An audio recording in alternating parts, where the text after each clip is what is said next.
Saudaraku, Timnas Voli Putra Indonesia mempunyai beban yang lebih berat di Civileg 2024. Aturan baru yang ditetapkan SAFA membuat Farhan Halim dan kolega haram berstatus juru kunci pada turnamen kawasan Asia Tenggara ini. Putaran pertama Civileg 2024 menjadi ujian awal bagi Timnas Voli Putra Indonesia saat bertanding di Santa Rosa, Filipina pada 16 hingga 18 Agustus 2024. Sedangkan putaran kedua Civileg 2024 berlangsung di Gor Amongrogo, Yogyakarta pada 23 sampai 25 Agustus mendatang. Sorotan tertuju kepada Timnas Voli Putra Indonesia besutan Coach Lee Kyo-jang yang berstatus sebagai juara bertahan. Pergantian pelatih yang sebelumnya Jeff Jang-ji jelas menjadi sorotan utama pada laga akhir pekan ini. Sebab Lee Kyo-jang secara pengalaman bukan sosok pelatih baru di tanah air.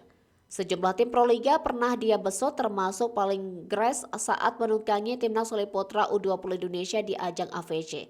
Di kompetisi itu, Dauda dan kolega di bawahnya finish di peringkat keempat sekaligus lolos ke Piala Dunia U21 Voli 2025. Menariknya, pelatih asal Cina tersebut memanggil beberapa nama baru untuk menghuni skuad senior Timnas Voli Putra Indonesia. Di antaranya ialah Alvin Daniel, Crystal Sina, Dauda alaihi salam, dan Raden Ahmad Gumilar. Tantangannya jelas, yakni Timnas Voli Putra Indonesia mempertahankan status kampion, namun bebannya tidak hanya itu, melainkan tetap menjaga Indonesia tetap eksis di Civileg. Sebab SAFA, penyelenggara ajang Civileg, membuat kebijakan terbaru di musim 2024 dengan menciptakan sistem promosi dan degradasi. Sejatinya regulasi ini sudah mulai diterapkan, hanya saja mulai diberlakukan untuk sektor putra. Sedangkan di tim putri, sistem promosi degradasi ini belum dijalankan. Sehingga rentetan hasil minor yang diraih Megawati CS saat mengarungi Civileg 2024 dan menempatkannya sebagai juru kunci di klasemen akhir tidak berbuah degradasi. Hal ini berbanding terbalik dengan sektor putra.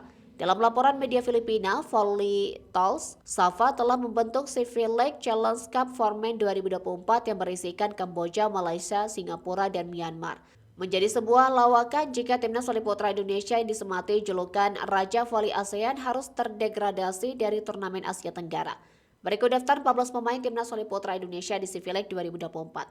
Randy Tamamilang, Yuda Mardiansyah, Alvin Daniel Pratama, Agil Angga Agara, Christopher Rosina, Fareza Raka, Abinaya, Farhan Halim, Boy Arnes Arabi, Hendra Kurniawan, Prasojo, RD Ahmad Gumilar, Dio Zulfikri, Dauda alaihi salam, dan Faris Septian Putratama. Official, Lee Kyo-jang pelatih, kedua Koko Prasetyo sebagai asisten pelatih, Anwar Sadat sebagai asisten pelatih, dan Tarsono sebagai pelatih fisik.